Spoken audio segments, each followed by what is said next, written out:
Coming up on Locked On Dodgers, we had some major news in the MLB offseason this weekend. Jacob deGrom has signed, and it wasn't with the Dodgers. We're going to talk about that, what that might mean for the Dodgers, and some rumors about Justin Verlander. We're going to talk about the Dodgers shortstop situation, some rumors about two of the big name shortstops on the free agent market, including the one who just played for the Dodgers last year. And we're going to talk about Chris Martin not coming back to the Dodgers, signing with the Red Sox, and what that might mean about the Dodgers on a bigger story. So that's on tap. So let's get Locked On Dodgers. You are Locked On Dodgers, your daily Los Angeles Dodgers podcast. Part of the Locked On Podcast Network, your team every day.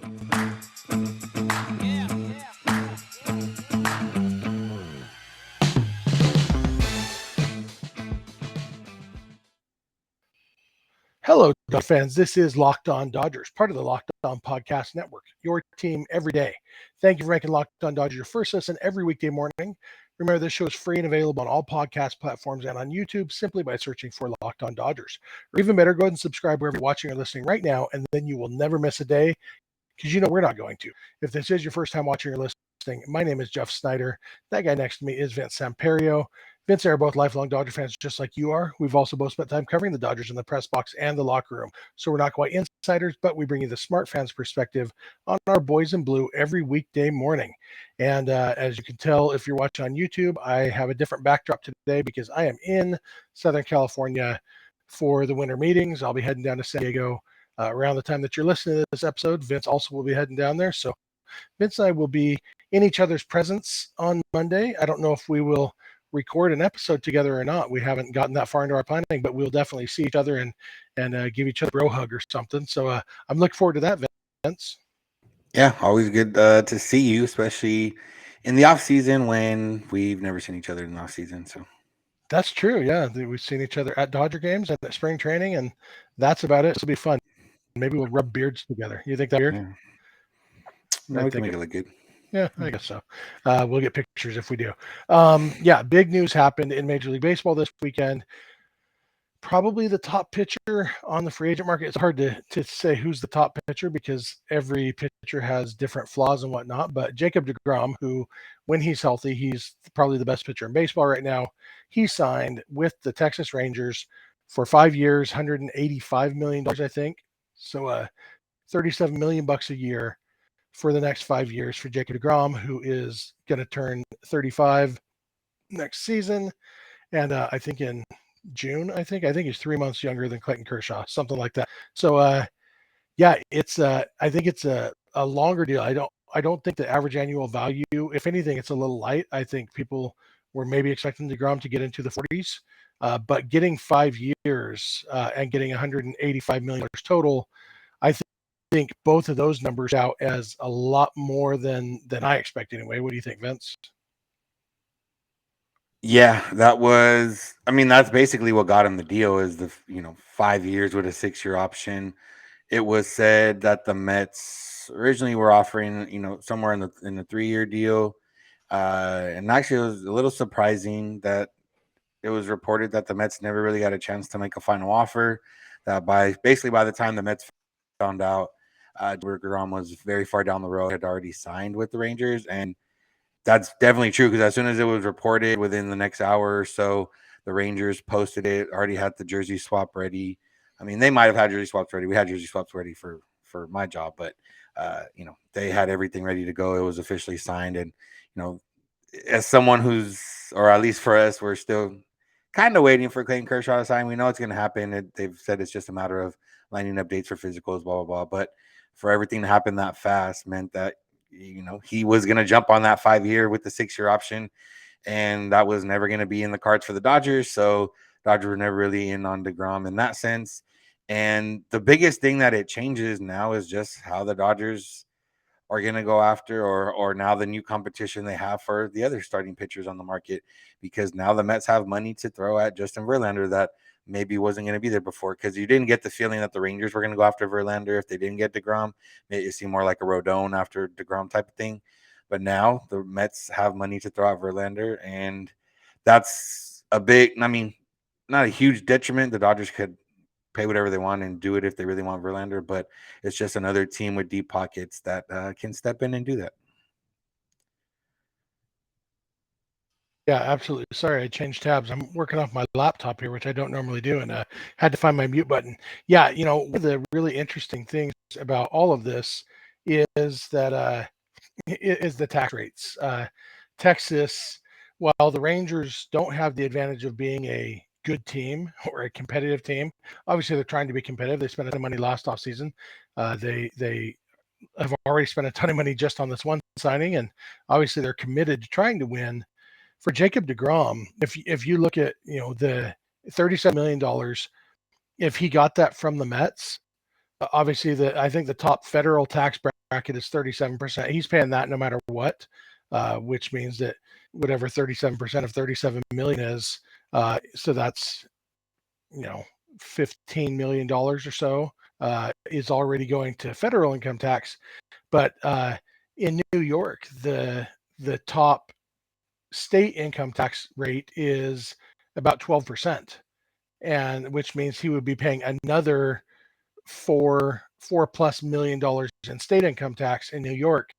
Similar rates in California if he had signed with the Dodgers or any of the other California teams. Texas has no state income tax. Now, they have higher property taxes, but they have no state income tax, which means that Jacob deGrom, and obviously it's not directly that, because baseball players, they pay taxes based on where they play the games, and so but 81 of his game, or 88 games, I guess, of his games will be taxed at Texas rates. The games played in Arlington and Houston, which means he's saving a couple $1 million. That kind of shows that teams like the Yankees and Dodgers, because they are in states with higher state tax rates, they're going to have to outbid some of these teams sometimes if it is about the money. It's always about the money, but it's not always about the actual dollar amounts. Sometimes it's about the perceived money. And so sometimes the guy just wants the biggest contract, and even if his actual take home money isn't the highest. But I think Jacob deGrom, because of his unique situation, obviously he's never been poor. He's made good money in his career, but this is his first time hitting free agency, and he's almost 35 years old, because he didn't even come up to the big leagues until he was in his mid-20s.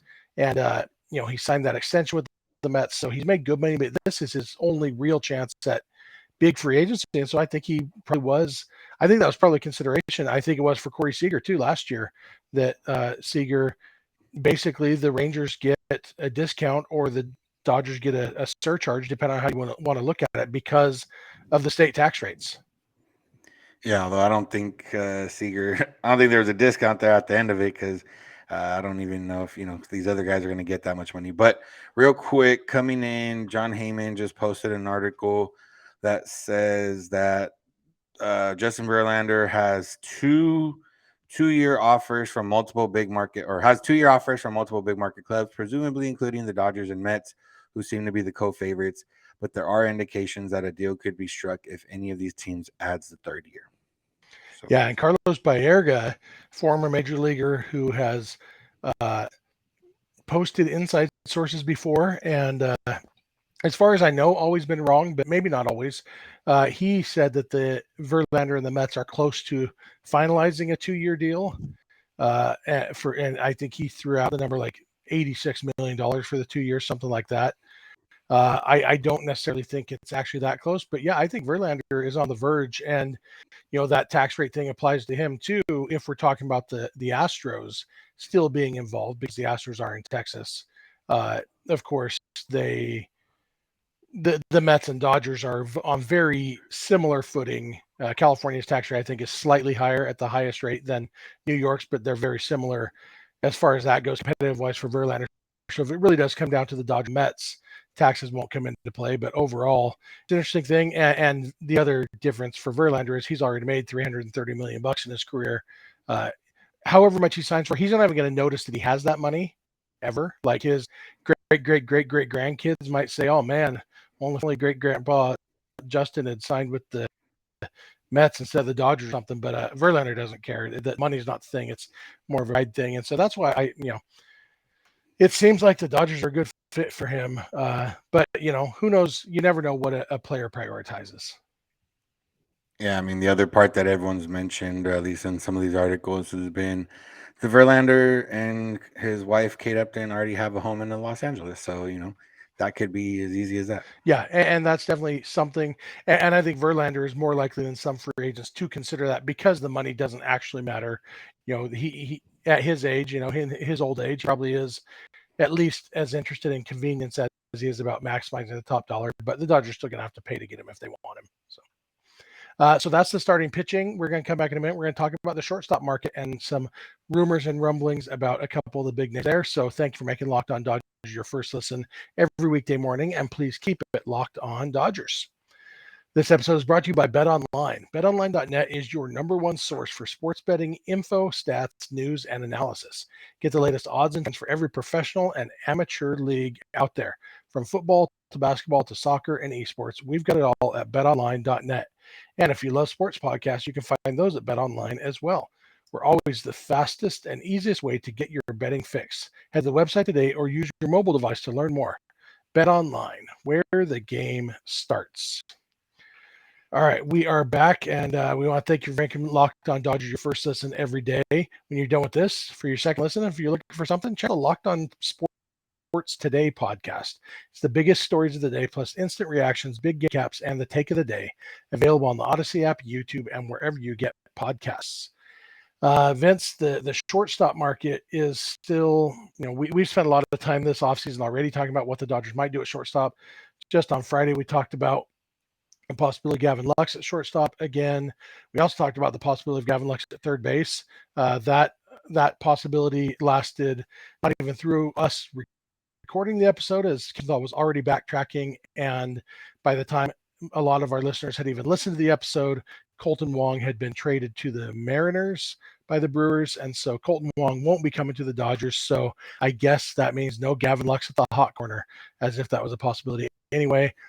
So Gavin Lux is still in play to be the shortstop, but if the Dodgers do go the free agent route, there were reports this weekend that Trea Turner, who has been a Dodger for the last year and a half, has had 2 meetings with the Padres, and that he expects to meet with them again during the winter meetings, which are in San Diego. The Padres originally drafted Trea Turner and then traded him just months later to the Nationals in an ill-fated trade. And I don't know if it's like Trea Turner to the Padres. It doesn't make sense to me. And we talked a little bit about this the other day. I think in the context of Xander Bogaerts, maybe that they already have Fernando Tatis and Manny Machado and Ha-Seong Kim. Trea Turner could play, he could be their shortstop. They could move Tatis to the outfield, move Kim to second base or something. But they got Jake Cronenworth. Trea Turner's played the outfield before. It's been years, but he was a center fielder for a little while. I think his second year in Washington. So I don't know. The Padres have spent a lot of money the last few years, and it seems Trea Turner seems like a weird fit to me. I think it basically becomes for them the first base market's not that good, and if you just move everyone around by signing a top premium talent like Trea Turner, then it all works out. Cronenworth goes to first, Kim moves to second, Trea plays short. Tatis to the outfield's already been a topic of conversation, or at least they said they just want to see him on the field, but realistically, it seems like they put outfield, and it's kind of like you talked about with the Dodgers in the past is the Padres don't have the depth the Dodgers do, so they can they do have areas to improve on, but it's also a matter of sometimes the only way these teams can improve is with top tier talent in order to boost the overall presence. I mean, the Dodgers didn't technically need Trea Turner when they traded for him. That was more of a surplus in the moment and then a necessity in the next year in case Seager had left, which is exactly what happened. So that was a little bit of and that could be what the Padres are doing here. Like I said, Trea Turner is not necessarily a fit at third base if Machado does opt out, but they could move someone else to third base and keep Trea at short. I guess for them, it's just a matter of they'll sign a top tier talent and kind of figure it out after the fact, which is something the Dodgers have done as well in the past. Yeah, the Dodgers didn't need a first baseman last year when they signed Freddie Freeman. But Freeman, like we said, Freeman's the guy you make room for in your lineup, and Trea, in a lot of ways, is that same kind of player. I'm sure there's some element of stealing him from the Dodgers that appeals to the Padres. I think the Padres are more likely to play that game than the Dodgers are. So there's some of that. It would be interesting, and playing Trey 14 times a year would be it would be an interesting thing. Obviously the Dodgers are aware of Trey's swing tendencies and his chase tendencies, and so maybe they try to exploit that. But Trey's a very good hitter. He's a very good player. I know when he was on the Nationals, his base running scared me almost more than almost anything. Just him getting on base and then just driving people crazy with his base running was something I dreaded. And so I don't really relish the idea of the Dodgers playing against Trea Turner 14 times a year. One thing that would make it more interesting is if the Dodgers replaced him with Carlos Correa. And there are more and more rumblings that that's a real possibility. I think one of the rumblings was from Bob Nightingale, if I remember that right, and doesn't mean that it's not accurate or true or possible. But the fact is that Bob Nightingale sometimes doesn't get things exactly right. And he said, I'm just scrolling down this article, but he talked about the Dodgers being seen by a lot of people as the front runners for Correa. That Turner is likely to go to the Phillies. Nightingale says all the Padres are.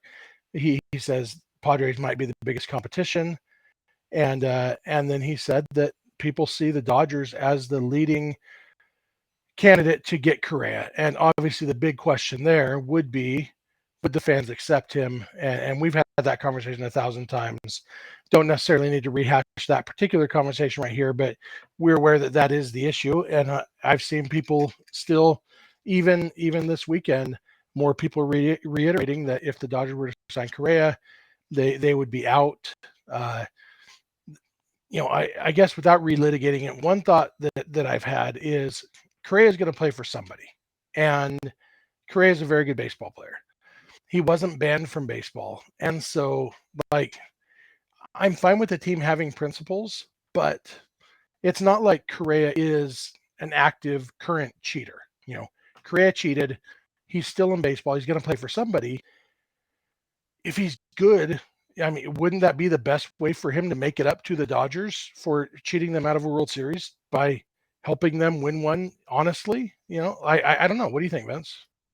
Yeah, I mean that would be like you said it. That would be the way for him to win you over if the Dodgers do sign him, or that you that was one of the reasons or one of the ways he could help win over. And it's with Correa, I feel like a lot of the links to the Dodgers are just the fact that the Dodgers can't afford it.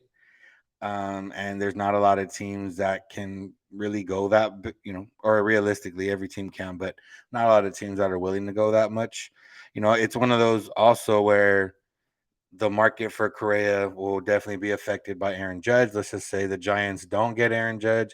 Well, now they have, money available to throw at Carlos Correa. And that's something that, is very possible. So, for me, it's one of those that the Dodgers can kind of just wait around and, maybe Correa signs one of those similar deals that he did with the Twins, a 3, 4, 5 year deal, heavy AAV, opt outs after 1 or 2 years or whatever the case is, and kind of go from there. Because I don't know, I just don't see, I think the Rangers giving Corey Seager the contract they gave him was a bit of an anomaly. I think the contract that Francisco Lindor got ended up, he ended up being really good this past season, but it didn't quite work out the year before. And I just don't see teams giving out a 10-year, $300 million deal, even if it's a guy like Carlos Correa, who, other than the cheating scandal, has been one of the best shortstops in baseball. And since, reportedly, or since he's not supposed to have been cheating, he's still been really good. So, yeah, it's one of those where I think the Dodgers, they didn't need to do it last year because they had Trea Turner, but if it happens again this year and that's the market for Correa, I think they'll jump in on it again. But I can't see them giving him a long-term deal. Yeah, definitely not the big long deal and I wonder if any of the shortstops are going to get anything like that. Like that's like you said, Seager kind of set that market, but it might have been an anomaly, Seager and Lindor. And so, yeah, there may be a lot more competition when these guys realize, oh, I'm not getting more than 6 years. Well, that opens up a whole bigger range of teams who might be in on me. Yep. Yeah. So yeah, that'll be interesting to watch. Maybe some more movement at the winter meetings this week. Maybe we'll get an exclusive interview with Carlos Correa on Locked On Dodgers. Doesn't seem likely, but you never know. We're going to come back in a minute. We're going to talk about one former Dodger who went into the Hall of Fame and one former Dodger who went to Boston, and those things are not the same. But that's what we'll talk about when we get back. So thanks for making Locked On Dodgers your first listen every day, and please keep it Locked On Dodgers. This episode is brought to you by SimpliSafe. At Locked On Dodgers, we believe home should be where you and your family feel safest, especially over the holidays. This season, give yourself and your family the gift of peace and protection with the #1 rated home security system, SimpliSafe. And right now, SimpliSafe is offering Locked On Dodgers listeners 40% off a new security system. But don't put this off. SimpliSafe was named the best home security of 2022 by U.S. News and World Report a third year in a row. In an emergency, 24/7 professional monitoring agents use Fast Protect technology exclusively from SimpliSafe to capture critical evidence and verify the threat is real, so you can get priority police response. 24/7 professional monitoring costs under $1 a day. That's less than half the cost of ADT's traditional professional install plans. One of the reasons I didn't get a security system for a long time is because I thought they were super expensive. I thought it was something only real grown-ups did. I didn't think I was a real grown-up. Well, it turns out if you do it right, it's not that expensive, and you and I can both be real grown-ups. So don't miss your chance to save big on my favorite security system. Get 40% off any new system at simplisafe.com/lockedonmlb. That's simplisafe.com/lockedonmlb. There's no safe like SimpliSafe. And if you are watching on YouTube, just be aware the ad at the bottom said 50% off. That was last month's deal. The current deal is 40% off at simplisafe.com/lockedonmlb. We are back. Thank you again for making Locked On Dodger your first listen every day. It does mean a lot to us. If you're watching on YouTube, we'd love to hear your comments in the YouTube comments section. If you're listening on the podcast, we'd love to hear from you on social media or email or whatever. We'll give you all our contact info at the end of the episode like we always do. Our last segment, we're going to talk a little bit of news. First, on Sunday night, the Veterans Committee, the latest Veterans Committee vote for the Hall of Fame, the vote was released, and we have a new Hall of Famer. That is Fred McGriff, who spent just a year or two at the tail end of his career with the Dodgers, had his best years with the Blue Jays and the Padres and the Braves, big moments with all of them. And Fred McGriff, great ball player, finished his career with 493 homers. If it wasn't for the strike in 1994 that shortened that season and the 95 season, McGriff easily would have had 500 homers and probably would have been elected by the baseball writers a long time ago. He ended up 7 homers short, and so he had to wait for the Veterans Committee. But he was a unanimous pick by all 16 members of the Veterans Committee. Great selection by them. I think Fred McGriff is a Hall of Famer. I don't think he's, I don't think it was a travesty that he wasn't elected by the writers, but I think Fred McGriff makes the Hall of Fame a little bit better, definitely doesn't make it worse. And so I think that's awesome. I was bummed that Dale Murphy only got 6 of the 16 votes. For me, Dale Murphy is a Hall of Famer too. I think, injuries shortened his career, but the voters spend so much time enforcing the character clause to keep guys like Bonds and Clemens and Schilling out of the Hall of Fame. I think if you would use the character clause to give a guy a bit of a bump, that character clause bump could get Dale Murphy in. I was hoping that was going to happen, but it didn't. But yeah, Fred McGriff, Dale Murphy, Don Mattingly didn't get it in either. So McGriff was the only one in. Vince, you have any thoughts on any of that?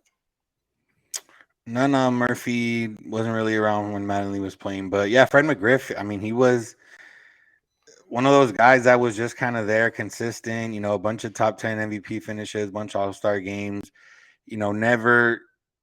You can't really say never was at the top. He led the league in home runs a couple years. He was like, he was the man for a few of those years down the line, and it's one of those where I feel like if he would have had the 500 home runs, he probably would have got in the first time around. But now he does get in. And actually, I got to interview him last year during the playoffs. And he was a pretty fun guy to talk to. So, yeah, the crime dog is in, and I got no issues with it. Yeah, it's a good one. Bonds and Clemens and Schilling all got less than 4 votes, so they don't even show up on the results. So I don't even know how many votes they got, if any.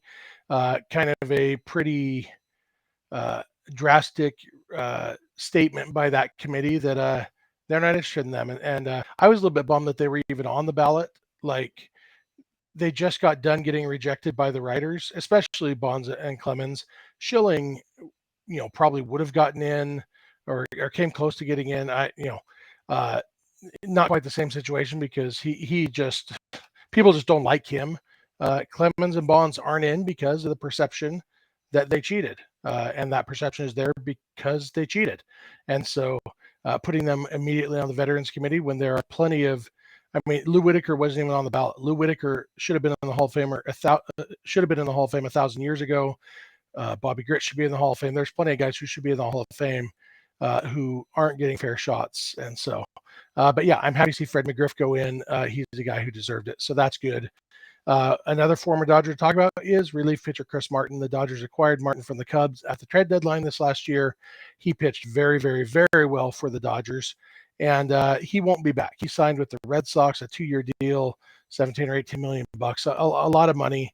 And we had a viewer comment on our YouTube episode, even though we didn't mention Chris Martin, but when the news broke, they commented and said it's unfreaking believable that the Dodgers couldn't match that from the Red Sox. And obviously the Dodgers could have matched it, and it's more that they chose not to. And I think that's a pretty consistent approach that we've seen with the Dodgers with relievers, and it's what we're going to continue to see from them because it's actually worked out pretty well. After 2017, the Dodgers didn't re-sign Brandon Morrow, and he went to the Cubs, signed a big deal, a 3-year deal, I think, with them to be their closer, and pitched 30 games total with the Cubs or something. He wasn't effective. He got hurt. And Corey Knebel pitched well with the Dodgers, signed with the Phillies to be their closer, didn't pitch well, got hurt. Joe Kelly pitched well with the Dodgers, signed with the White Sox, didn't pitch well, got hurt. It's kind of a recurring thing. These guys in their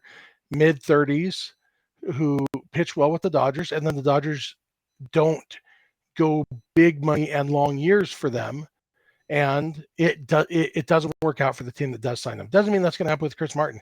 Chris Martin could be excellent for the Red Sox. It's a 2-year deal, not as bad as a 3-year deal. But yeah, I mean, it's how the Dodgers do this, and it's how they've always done it, and it's worked out really well for them. I mean, even the flip side of Joe Kelly was the Dodgers got him on the 3-year deal around $8 million a year, whatever it was, and didn't quite go the way it was supposed to the whole time. It worked out in the end, and he gave us a moment, but it didn't. If you would have said that this is what we got for $8 million, you probably wouldn't have been satisfied most of the time when Joe Kelly was here, just based on numbers and everything else and health. But yeah, I mean, the Dodgers were never going to give Chris Martin that much money over 2 years. Maybe 1 year at 8 to 10 mil, possibly. But even then, they got him at the deadline for Zach McKinstry, who was just an extra guy that the Dodgers had laying around on the roster. They were never going to give him that much money.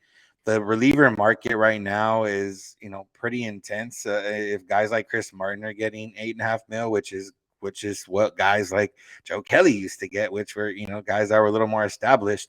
And the Red Sox are desperate for reliever help. The Dodgers were not desperate for reliever help.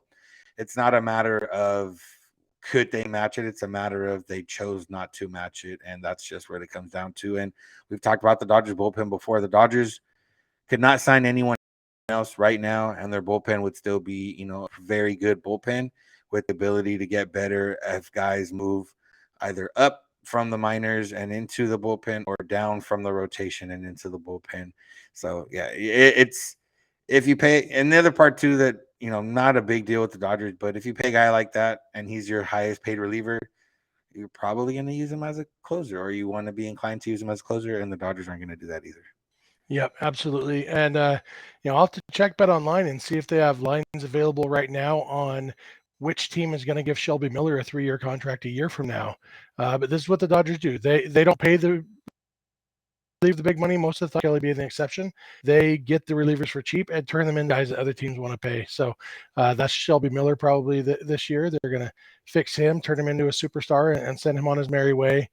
And That's great. And they do it with starting pitchers too. Tyler Anderson, Andrew Heaney's going to go somewhere. It's the Dodgers have this factory that is working for them, and it makes a lot of sense. I'll miss Chris Martin. I wish he was coming back, but I don't wish he was coming back on that contract. Yeah. Unless your name's Craig Kimbrough, then you missed the factory part of the show. Yeah, for whatever reason, it only works on guys who have never been superstars or something. So, I think that does it for today, right, Vince? Yeah, that's it. The deGrom news was the big one, and after that, it was just kind of back to news and rumors. But we do have winter meetings Sunday night. Nothing much really happened, but we got 2 of the main days coming up. So let's hope there's action in baseball, but also with the Dodgers, because it's one of those things like we've been talking about. I just want to see what they're gonna do. Like, the Dodgers team on December 1st and the Dodgers team heading into spring training has been different pretty much every time in the offseason that we've been around. And I'd rather it just happen earlier in the offseason this time. Yeah, I'm excited to see what they do too, and hopefully they will make some moves. Vince and I will both be in San Diego at the winter meetings. If you're there, hope to see you there. We're pretty easy to spot, especially if you watch us on YouTube. You know what we look like. I know our buddy Tim Rogers, who is a loyal listener of the show. I know he lives in San Diego and was down there at the winter meetings on Sundays. Hopefully we'll run into him in the next couple days. Any of the rest of you, let us know if you're coming. Either hit us up, whatever. And thank you for making Locked On Dodgers your first listen every day. Now for your second listen, check out the Locked On Sports Today podcast. From the games that matter the most to the biggest stories in sports, go beyond the scoreboard and behind the scenes with local experts and insights only Locked On can provide. Locked On Sports Today, available on the Odyssey app, YouTube, and wherever you get podcasts. If you're not watching or listening to Locked On Dodgers every day, we'd love if you had 1 or 2 days a month of your rotation. Please tell your friends and family about the show. Maybe they'll like it too. You can follow us on Instagram and on Twitter at Locked On Dodgers. Vince is on Twitter at Vince Samperio. I am on Twitter at Snydog, and the DMs are open in all of those places. Our email address is lockedondodgers@gmail.com, and our phone number for voicemails or text messages is 323-863-LOCK, 5625. We are here every weekday morning, and we hope you'll be here with us. When you get in your car or sit on your couch, tell your smart device to play podcast Locked On Dodgers. And remember, you don't have to agree. You just have to listen. We'll talk to you tomorrow. Have a good one.